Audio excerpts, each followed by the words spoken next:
Yes, good morning to you and welcome to this edition of the program. Good morning, Anambra. It's time for us to look at the topics we have for you today. Of course, it's that time where we look at a various topic that affects you and I, and we talk about this topic and, of course, inform you on what to do and how to go about what you should do.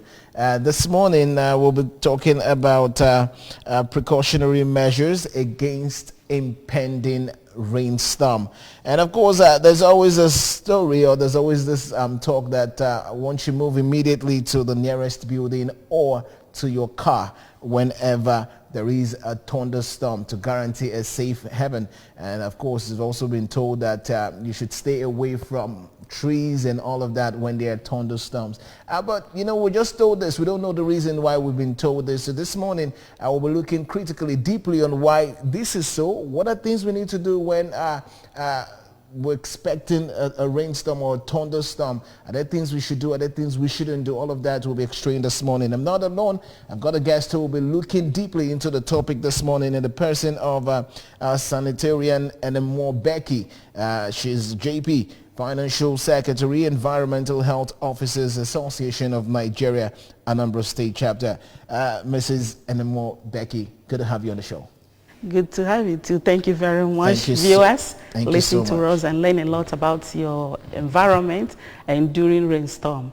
All right, listen to her and learn more about your environment because I'm just a host. All right, let's begin with the environment, you know, before we probably get into the rainstorm, thunderstorm and all of that, because yes, it's really a big one. Like, we really don't experience much of those in Nigeria, because you know, when we get to watch the news, we see a lot of these things happening in the foreign countries. In the news this morning, something like that happened in Canada. But the environment in Nigeria, let's talk about it. How would you assess the Nigerian environment? When we talk about the environment, we try to look at our surroundings. It's all about our surroundings, and our surrounding is made up of the biotic and the abiotic factors of the environment. When we talk about the biotic, we talk about the human beings in the environment, we talk about animals, and we talk about plants. When we talk about the abiotic are those aspects like the weather condition, the weather, they are under abiotic, atmosphere, they are all under abiotic. So now we are going to look deeply into, as it concerns us human beings and the environment. Now we are talking about this rainstorm. When we talk about rainstorm, we look at heavy rainfall, heavy wind. We think of things like thunderstorm. They go a long way. We talk about we talk about things like cloud burst, downpour. These are all what comes with this rainstorm. And we know the effect of all these things on our environment and on man. Damages to buildings, lives are involved, we have flooding. These are things that come with this rainstorm. And even there are problems with communication during rainstorm. Even though we normally have power outbreak during rainstorm, the power will go off during rainstorm. So these are all the effects of this rainstorm. All right, let's talk. We're still talking about the environment now, and you know, you linked us to the abiotic, which you know has to do with the weather, the atmosphere, and all of that. This rainstorm, this thunderstorm that you know occasionally we experience in this part of the world, what's responsible for it? Because you know, there's this belief that we have polluted our environment, and it's one of the reasons why we're experiencing some harsh environmental conditions. What are responsible for that? You know, when we talk about rainstorm, they are all natural phenomena. Okay. And how it comes is, we talk about the hydrogen cycle. This is how rain is formed. When there's so much condensation on the cloud, and it falls in as rain at the end of it all. That's how it happens. So it's just a natural phenomenon. So we are the cause? We are the cause in the sense that we have polluted the environment. Okay. Look at so much cars away around us, causing combustion. The air is polluted. We dispose things. We have the ozone layer depletion. Everything, climatic change. These are all the things that at the end of the day, it down goes back to the environment, because we are in the environment and we suffer it. All right. Well, if you're just joining us, this is Good Morning Anambra, and we've been talking about precautionary measures against impending rainstorm. wherever you are, outside the country, in the country, wherever you are watching us right now, and you want to contribute to this program, you want to ask, there are questions you need to ask. Of course, Mrs. Becky is here to answer all of those questions. The number is there on your screen. You can call us and join in the conversation this morning, and of course, get your questions answered, or you get your contributions into the show. Back to you, Mrs. Becky. We are, part of the reasons why this rainstorm, because of what we've done to the environment. What are things we probably have to start doing, to make sure that even, because, I said earlier on that in this part of the world, we don't really experience that kind of thunderstorm and rainstorm, unlike, this morning in the news, over 100 houses are out of light and all of that in Canada, why do you think it's so in this part of the country or the world, and why is it like that in the Western world? In the Western world, we are lucky in Nigeria precisely that we happen to find ourselves in this part of the climate, that our weather condition is not that horrible. Okay. That we have things like most of this earthquake and the rest, heavy rainstorm, flooding everywhere. Like just like I said, it's a natural phenomenon. So would you say they caused it? Not that they caused it. Not that they caused it. Okay. That that part of the world is so developed, really developed, and there've been a lot of things they've done in the past. Maybe like when the way they maybe like combustion, you get it. The things they emit to the environment, that place is so standardized. The environment, everything is so well organized. They keep on exploring and exploring the environment over there. So some of these things can lead to where they find themselves. So shouldn't we develop again? Because that's, you said something about okay, let's take this call. Hello, good morning. Yes, good morning to you. Your name and location.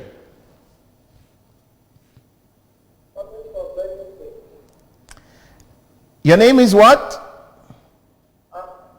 Mr. James, coming from Benue State. All right, Mr. James, all the way from Benue State. Good morning and welcome to the show. All right, go ahead. About thunderstorm that you people are talking about. Yes, go ahead. Happening in our community, and so many people see the house has gone about 2 years ago. And what do we do to protect it in order not to happen and killing up the house, burning our house? Thank you very much. You got your question. What do you need to do to prevent it in order not for you to kill you and destroy your houses, right? Okay. Yeah. Thank you very much. We'll get to what we need to do, the precautionary measures. In fact, that's where we're heading to. But you talked about the Western world is so developed, because you said in this part of the world, the kind of cars we drive, the combustion and all of that contributes to the environment, which causes all of this. But in that part of the world, they're so developed, like you said, that they try to avoid all of those things. Why then do they still have this issue with rainstorm, thunderstorm, and all those volcanoes and all of that? They are just natural phenomena. They are natural phenomena. That Definitely will happen. Natural phenomena, things that it is difficult for us to control. Okay. All we have to do is to take precautionary measures so that it won't affect us, our lives, our properties, and everything. That's what we have to do. Precautionary measures. And in places like where we have dam, we have to create bridges where this water will flow. Okay. That's where we come into the precautionary measures proper now. All right, before we go there, let's talk about the effects of this rainstorm, thunderstorm, because a lot of people don't understand. Like I said, there's this saying that, whenever there's a rainstorm, there's a thunderstorm, run to your car to get a safe haven. Don't stay under the trees and all of that. Why is it so? It is like that because of the lightning that comes with it. Okay. And when we have rainstorm like that, there's always an overflow. Okay. Of the environment, flooding. And why is it like this? It's because our drainages are blocked. We see ourselves disposing waste inside the drainages. Thereby, this waste, the water that comes in will not have a free channel to flow. And there will be accumulation of water all over, everywhere. So in this kind of case, what we have to do is to make sure our drains are kept clean. We clean our drains, evacuate the waste in the drain. We do the silting, removing the sand around us. In our environment, we don't have to wait for the government to come and do it for us. Check around you. You will see drainage channel around your compound. Remove the waste that is in that your channel. Remove the sand there. Don't dispose waste in this drainage channel because they block the waterways from flowing freely. That's why we start having flooding. And when we have this flooding, there are things we have to do. If you're in a car, you see flooded water, you don't have to continue your journey. You look for a safe place to park your car, away from trees. Okay. Away from trees, away from electric poles. Okay. Because anything can happen. Okay. The tree may fall, the electric pole may fall, so you don't need to take shelter in all these places. I have one more question. In this part of the world, whenever there's this rain, it's not even the thunderstorm or rain, but you know, when the weather is bad and the rains and all of that, the power holding authority, you know, withdraw their light. They take the light, you know. So the way we say, they don't take light. They don't take They take the light, you know. And I don't know. It's been like that since I was a kid till now. But I also understand that in the Western world, regardless of the rain, you know, people still enjoy light in the house and, you know, do all of their other things, you know, the activities and all of that. Why is it like that here? Over here, you know, we are not so developed, you see wires around, coming close to trees, all those things. Okay. So when there is power, when there is a rainstorm like that, they put off the light. Or even at times, it's not even them that put off the light. The light goes off automatically on its own. Okay. It goes off automatically on its own. Okay. And if at all they manage to put it off by themselves, they are trying to save you and I. Okay. Because there may be a spark in your homes. That is why they always say whenever there is rainstorm, put off all your electrical appliances. Even when I enjoy watching TV when it's raining. You just have to put it off because when you know it comes with lightly. Yeah. You will see a spark on the television itself. Okay. At times it triples on its own. That is why it is very necessary. We put it off. There's something we have to put it off. Okay. And we don't have to go close to all these electrical appliances or maybe water close to electric. It will electrocute us. So one more question, because this has always also been in my mind, that people say that whenever it's raining and thunder, don't press your phone, don't use your phone and all of that because you could get blind, it could kill you and all of that. How true is that? It is very true. Sincerely speaking, I've been a victim, I must confess to you. There was one of the nights it was raining heavily, I was with my phone. When it lightly came in, do you know that it took the phone away from my hand? What? I thought I was dead that night. So when they tell you all these things, just do it. Do it to save your life and that of your family. I have experienced it. It's not as if it is a joke. I have experienced it. It's a serious thing. You just have to put off your phone when it's raining. Put off your phone when it's raining. All right, let's get deeply now into the precautionary measures, because this is really a very serious issue, and I tell you, a lot of people are victims of this. The rainstorm, the thunderstorm, they go ahead with their electronics in the house, you know, playing music at the highest volume, the TV is on, the AC is on, everything is on. Some people go as far as, you know, ironing their clothes when it's raining and all of that, and, you know, using the phone, like she just said, she's been a victim. I use my phone a lot, and I don't want to be a victim, so I'm just learning from it right now. So let's go deeply into the precautionary measures. What are those basic things, you know, probably we should, you know, do? What are those safety tips you probably would say, hey, when there is a sign of rainstorm, thunderstorm, the things we have to do, you know, to be safe? You know, it doesn't just happen automatically like that. There will always be a sign. And that is what we call warning. It's a kind of warning, early warning. Even the weather forecast will tell you that there's going to be a rainstorm here, rainstorm there. It's therefore left for you. If you're supposed to travel far distance, you just don't go. Except it is absolutely necessary that you have to move. That's when you have to move. You have to stay away. And like those of us, this is a rainy season. We rush our kids to school. When we see the weather is like that, we can just avoid them not going to school that day. We can just avoid them not going to school that day. You've seen cases of drowning in this flooded water. The kids will go to school, on their way back, it will be so flooded, they don't have choice. Some of them find fun in going inside the water itself. They play inside the water. It can get them drowned. Even us, even vehicles. Vehicles can get drowned in this flooded water. I've had experience in Anambra here when I was coming back from Oka towards Nemo. That you know Nemo very well. You were in coming Anambra to Oka, here. Yeah, I was coming back from Oka. It was a bit late. It was night. When you get to Nemo, the flooded water was almost the level of the car. What? I've seen it live. And you were driving?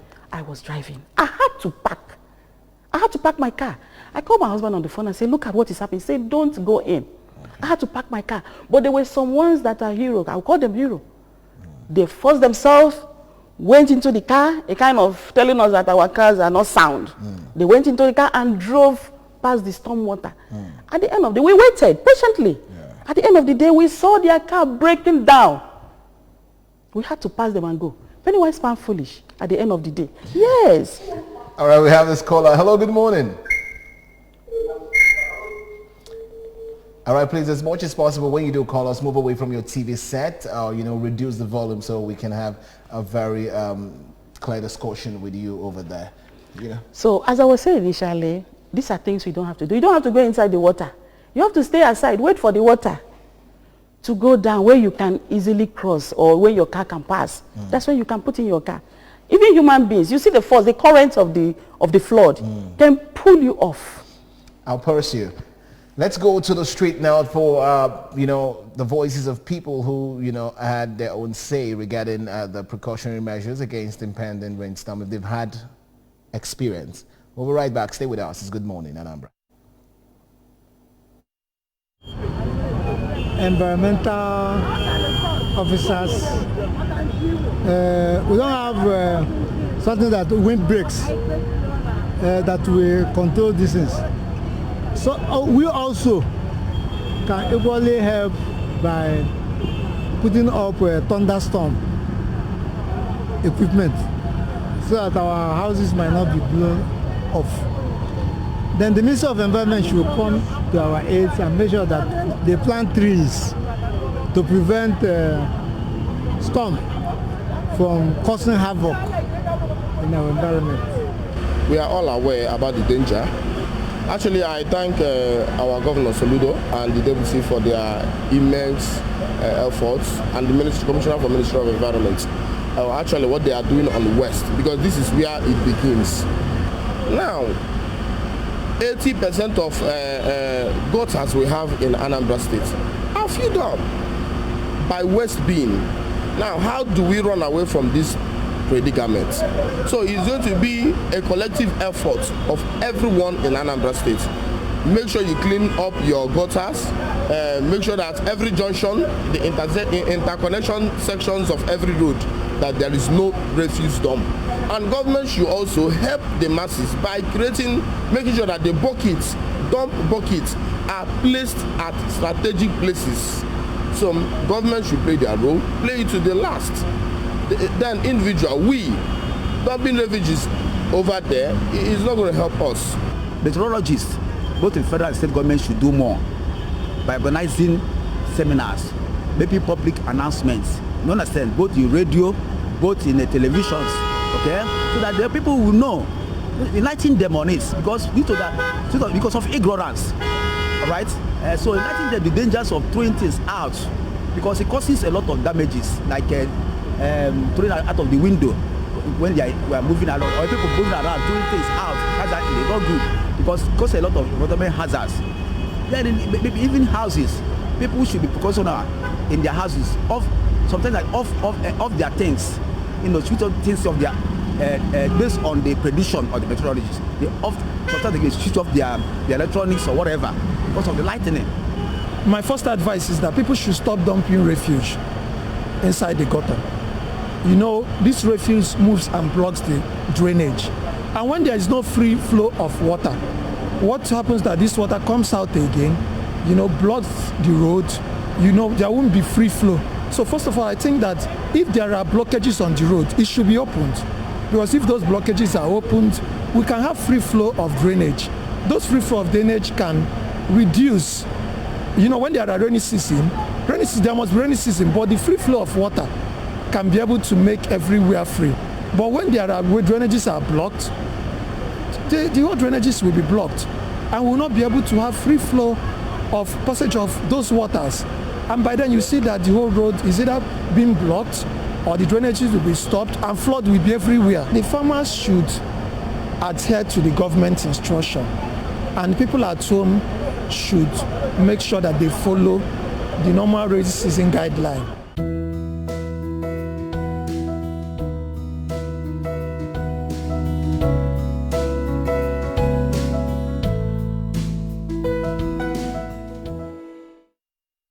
We're glad to have you back. It's still Good Morning Anambra. We've been discussing about the precautionary measures against impending rainstorm. We just went to the street to hear from people, of course, their opinions and what they do and what they feel about, you know, this rainstorm and thunderstorm. Quickly, we don't have more time while we round off. Let's talk more about how would you assess the attitude? How do we control the habits by people who mismanage the environment, while you also talk about the precautionary measures, things we need to do to be safe when it comes to the rainstorm? This rainstorm is a big problem, and the flooding is the final bus stop of this rainstorm. We as human beings, we have to keep our drainages clean. Come out, remove the waste in your drainages. Remove the sand in your drainages. At times people buy the sand because as it's flowing, it's going with a lot of things, with sand, washing of the topsoil, going together with it. We find erosion in different places. So they go into some of the little drain channel that we have. So we have to keep these drain channels clean, create more drainages. There are some people that have built their houses blocking the drain. You know that the drain has its natural channel. Let me say erosion. It has its natural channel. So some people have built houses there, they've blocked it. And most of the houses that are built, they don't even abide by some of the building codes. It is a must that when you have a building, you have to put a drainage channel in your house, in your homes, where your wastewater will move. At times, even in your homes, you see how the house will be so flooded in your own homes. Because if they have a way to go out, the water will flow out of your premises. So we have to keep our drainages clean and create more drainages in our environment. Avoid blocking the drains in our environment. We don't have to block our drains.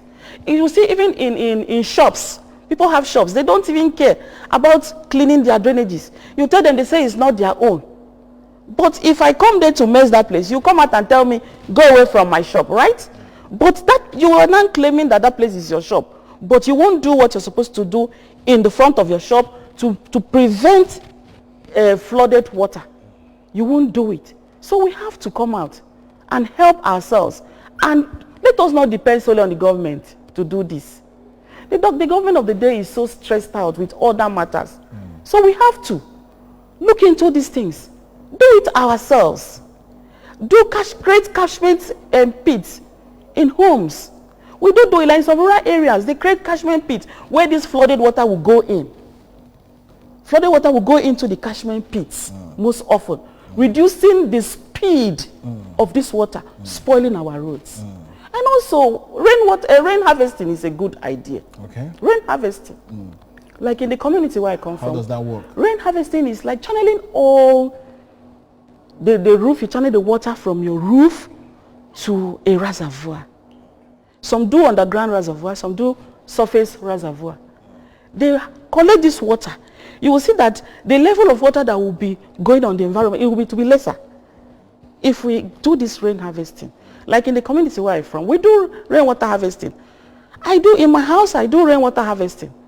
Most of those water that are coming down, they go into the reservoir for use during dry season. So we have to imbibe on this rainwater harvesting also, because it will reduce the volume of water that will move to streets and cause erosion and every other thing there. All right, thank you very much. Well, you've actually heard it from Mrs. Anambra Becky herself as regarding what you need to do. It's a serious business. It's a serious case. We're talking about the environment. Play your own part, you know, to ensure that things are done well. Finally, what are your personal words? What would you be saying to Anambra? We have a caller. Okay. What would you be saying to Anambra and basically the world at large, not just Anambra State, because a lot of people are watching you. Anambra in particular, because you start from your charity begins at home. Anambra in particular, let's come out and clean our drainages. Let's stop disposing waste into drainages. We are good at doing that. When it wants to rain, you see them packing their waste inside the drainages. Is there any mechanism there that will remove your waste from you, from the water? At the end, you see the rain, there will be a pile of waste in our roads, causing accidents all over the place. It's not the right thing to do. All right, our last caller. Hello, good morning. Good morning. What's your name and location? All right, finally, Anambra should clean the environment, clean the drainages, and stay safe. Stay safe. So this way, we can actually stay safe from rainstorm. We can stay safe from rainstorm when we do most of these things. When we do most there are a lot of them. For want of time, we may not want to go into it. There are a lot of things we do. Yeah. You know, like in our home, we talk about rainstorm. You cut some trees that are overgrown and dangerously positioned in our buildings. You see some trees are so overgrown in our buildings. We don't want to cut them. When we have this rainstorm, you know, it comes with a heavy wind. Yes. It can pull up the trees and to damage your building. And you know what that is, and the cost of building homes this time around is a big problem. So these are the things we have to look into and plant trees that are, some species are not that overgrown, but they give you a lot of fruits in it. We have things like that. Yeah, we plant trees. All right, thank you so very much, because we can actually go on and on. There's a whole lot she wants to talk about, but time will not permit us. And this is exactly what we're drawing the curtains. Well, we've actually heard it from her. Things you need to do to stay safe when it comes to the rain season, the rainstorm, thunderstorm, and all of that. You would agree with us that we are in the raining season, and everybody needs to be careful. Everybody needs to take precautionary measures and do what is right to stay safe. Remember that you have to do all you have to do to stay alive. And I want to say a very big thank you to our guests this morning, Sanitarian Anambra Becky JP. She is the Financial Secretary, Environmental Health Officers Association of Nigeria, Anambra State Chapter. Thank you so much for joining us this morning. Thank you very much. It's been wonderful hanging out here with you this morning. Thank you so much. Well, stay with us, because Good Morning Anambra continues shortly.